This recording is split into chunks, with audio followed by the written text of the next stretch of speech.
What's going on, guys? Welcome back to another week of Survivor Pool picks for your NFL Survivor Pool. We're starting off the season 2-0, and I'm back to give you a third one so that you stay alive through 3 weeks of your Survivor Pool. At this point, I'm gonna guess some of the people have probably fallen out of your Survivor Pool, but really we haven't had any really crazy upsets yet. Um, so to stay alive, like just keep following my picks, and we'll continue to make money here. So let's just get right into it. So as you all know, if you're new here, I do give you three picks. We'll go through them one by one as we get there. But let's start off with a high risk, high reward pick. So high risk, high reward. It's kind of in the name, right? It's a team that's not very good, or you really have questions about, that have a really good matchup. So really, what I think about this when I do it is, who's a team that I'm not ever really going to be confident in against any other team other than the team that they're playing right now.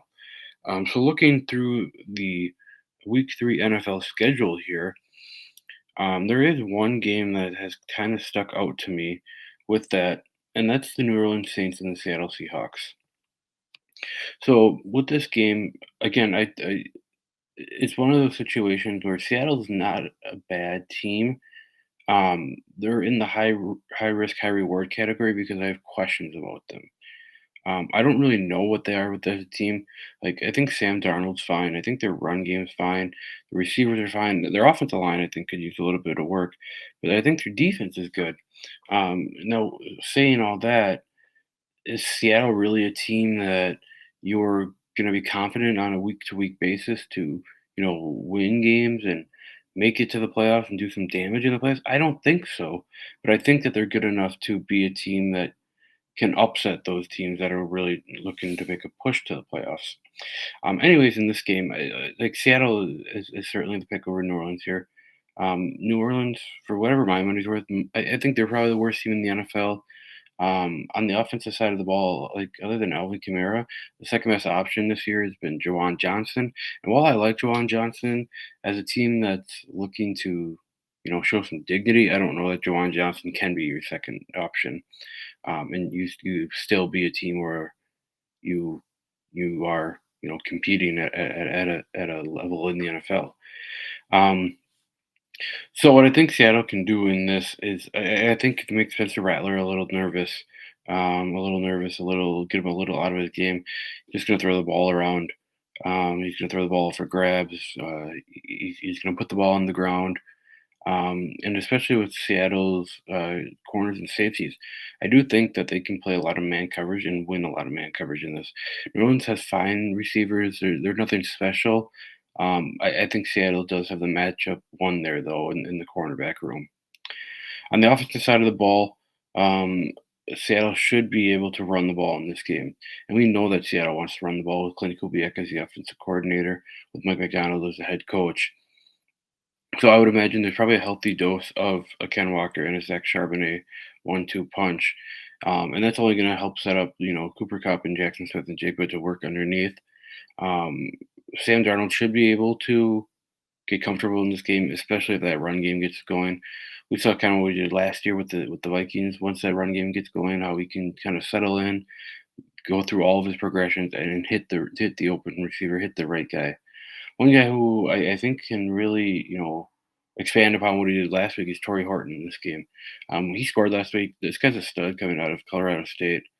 Um, he he's going to see probably number three coverage, and I think he's as good as a number two receiver in the NFL.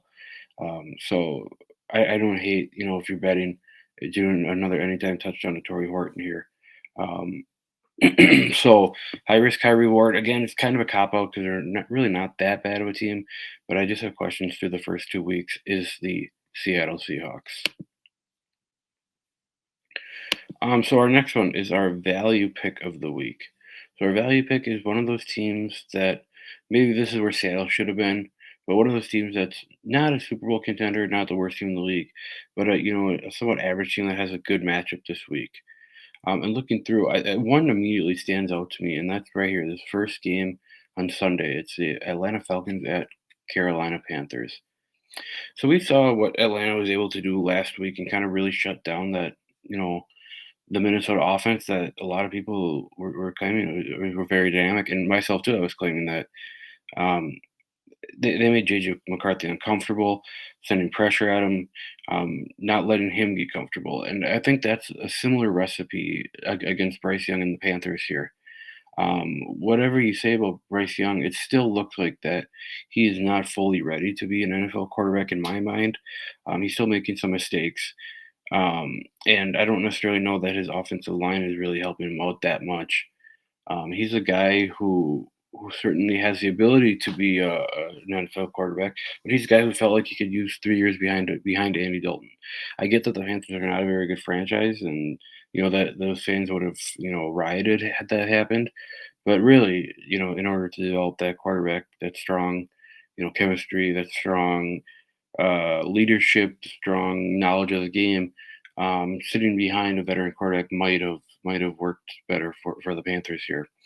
But talking about Atlanta, it seemingly obvious that Raheem Morris is trying to, slowly work Michael Penix into this offense. I mean, he only threw 20 times against Minnesota last week, and I would say probably Minnesota's a better team than Carolina, right? So if he's throwing 20 times and Atlanta's winning by 18 points, I have to imagine, it's probably a similar game plan against the Panthers. When you have a running back like Bijan Robinson and an offensive line that can run block like the Falcons can, it doesn't really make sense to not give him the ball 30 times a game. And on top of that, we have Tyler Algier, who was a 1,000-yard rusher a couple years back. Get him involved too. So if this run game, really gets going, I think the Panthers are chasing points the entire game. Um, And really, for this Atlanta Falcons offense with Carolina's defense, like other than J.C. Horn, I guess there's nothing that really frightens you on this Carolina defense. I think Atlanta should be able to move the ball at will. I I think that come the red zone, come within the 30. I think Bijan Robinson probably sees a lot of touches. He's another guy that I'm betting on to score a touchdown this week. Um, So Atlanta seems like it's the obvious answer here. Again, they're a team that could possibly move up to that lock of the week territory later down the road. But just given their status as kind of a one-on-one team, middle of pack, young quarterback, um, I love them here for my value pick. And then finally, we're wrapping it up with our lock of the week. So our lock of the week, this is our pick. This is my pick. This is your pick. This is our pick. This is the pick that we're taking in our survivor pools. So far, we've done the Cincinnati Bengals. We've done the San Francisco 49ers. Well, they both had close games. Who cares? They both won, and we're still alive. So let's try to figure out, a game where maybe we're not getting wins by a field goal. Let's figure out a game that really feels like a team can really come out and beat the crap out of their opponent. And I think the pick here is going to be the Tampa Bay Buccaneers, New York Jets. So after a week one kind of frisky loss, I know that's weird to say, but a frisky loss to the Pittsburgh Steelers, the New York Jets kind of laid an egg. We saw Justin Fields go at halftime against the Bills with the concussion. He's out this week, so that means Tyrod Taylor is going to be starting. And if Tyrod Taylor is anything like was last week, like Buccaneers, all they need to do is really score 3 points to win this game. Um, but to the point, right, that the the Jets were like Josh Allen last week did not score a touchdown, and the Bills killed the Jets. It was a running game that really got them going, and I think Tampa can really kind of expand on that. As for whatever my money's worth, I think Tampa's run game is probably a little bit stronger than Buffalo's, and I would imagine Bucky Irving kind of sees his first real dominant game of the season this year. I think Rashad White continues to stay involved a little bit. Um, so Tampa should be able to run the ball in this game. And as we've known with Baker Mayfield over his career, being able to build off of that run game and use play action to get outside of the pocket and all this, that's where he's at his best. So if Tampa Bay comes out and runs the ball immediately, first, second, third, fourth, fifth, sixth play, I think that sets up a great passing situation for Baker Mayfield. And when looking at that passing situation, how do you fret? I mean, Mike Evans, Mecca Ibuka, Kate Otten, Sterling Shepard. Again, no, that's not the greatest receiving core, but those are weapons. Those are guys who just get the ball in their hand and they can make plays happen. Um, so I would imagine with Sauce Gardner probably taking McGivern for the brunt of the game, that Emeka Ibuka is probably involved a lot in this game.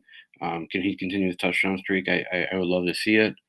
Um, the offense, I'm not really worried about Tampa Bay's offense. As for the Jets' offense, like I said before, Tyrod Taylor, if he's anything like it was last week, like this game is one in the bag already for Tampa. But we know that the Jets want to and kind of need to run the football in order for this offense to really get humming. The good thing about that is, Tampa has, one of the better defensive lines, front sevens in football. Vita Vea is a monster. We kind of saw him, game wreck a little bit against Houston last week, and kind of shut down not Vita Vea, but that whole front seven in general. Other than the Nick Chubb, touchdown run, that Houston run game was kind of non-existent. Um, so I would imagine that Brees Hall, Braylon Allen, they get bottled up in this game. I think this is a really sloppy game from the Jets. I think the Jets start 0-3 after, once again coming into the offseason with a little bit of expectations, that maybe finally this is we can compete a little bit in the AFC East. Um, I don't think that time is happening yet. I think Tampa Bay is actually one of the Super Bowl contenders in the NFC. They played two really close games, but they've won really close games. I think this is finally the game that they can come out and beat the crap out of their opponent. So that's what I got. Luke Reimer again with Flurry Sports. Those are our three survivor picks. Take what you want, take what you need.